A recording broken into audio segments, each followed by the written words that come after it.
Hi there, welcome back to our channel. My name is Mommy G. Today I am showing you a leaf of a variegated whale fin snake plant, also known as Sansevieria Masoniana. Variegata. This plant is a cultivar of the Sansevieria Masoniana, which is native to Africa, specifically the Democratic Republic of Congo. Today, we'll be propagating this plant by plant division. So, come, join us, and we hope that you will learn something.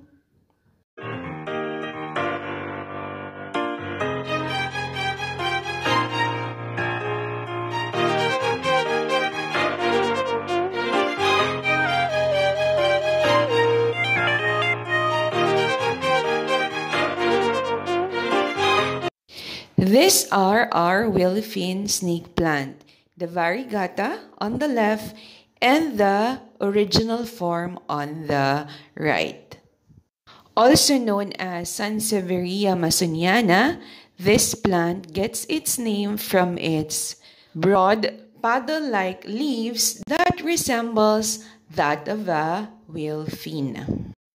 I've had this whale fin snake plant for a few years now and have propagated it once. Today, I will be propagating them again and will share with you the step-by-step process. Let's begin with our materials. Of course, we have our pot with soil mix. I usually use 100% pumice and then prepare a cutting tool, so you can use a scissor or a knife, whichever is available, and of course your mother plant. This is my parent plant, which now has new plant number 1 and plant number 2. What we will do first is to remove this plant from its pot.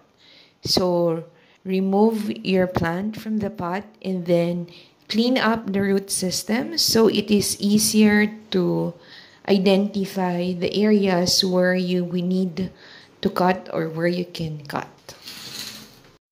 So here we have the cleaned up root system. What we will now do is to identify specifically where to cut. You will find the area where there is new plant growth, cut in that part, and make sure that you include part of the roots or fibers apart from the rhizome. Here is one part of our parent plant. This is the original mother plant. Now we have the other part. So this is the part which has the new plant number 1 and new plant number 2. Since the new growth is still young, I would allow this to grow further and mature before I separate it into a new plant. So from our parent plant number 1, we have 1 propagation. And now let's do our plant preparation for the parent plant number 2. We repeat the same procedure, which is to remove this plant from its pot and clean up the root system. Again, identify or locate the part where there is growth.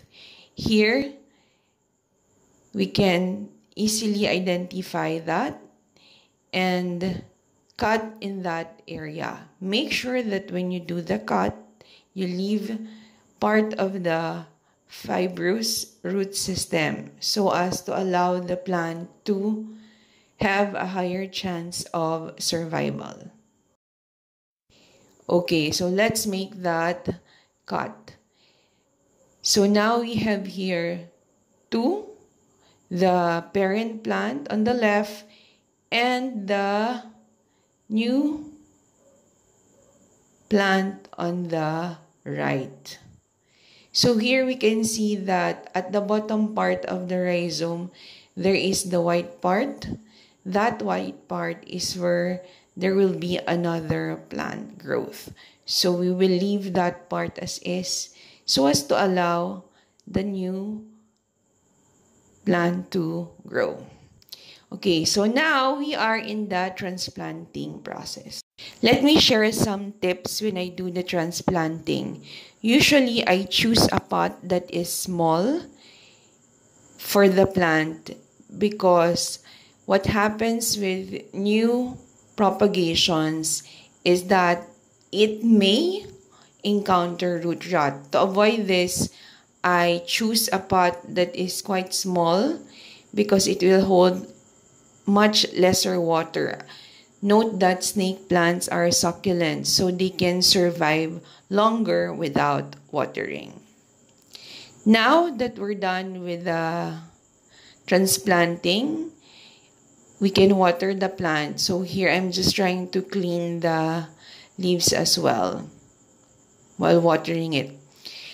In the new propagations or in the transplanted plant parts, when I plant the root system, I make sure that a part of the rhizome where the leaf is connected can be seen from above. Again, this is for me, in my experience, this avoids the rotting of the plant. In terms of post-care, I hang the plant in a hanging basket.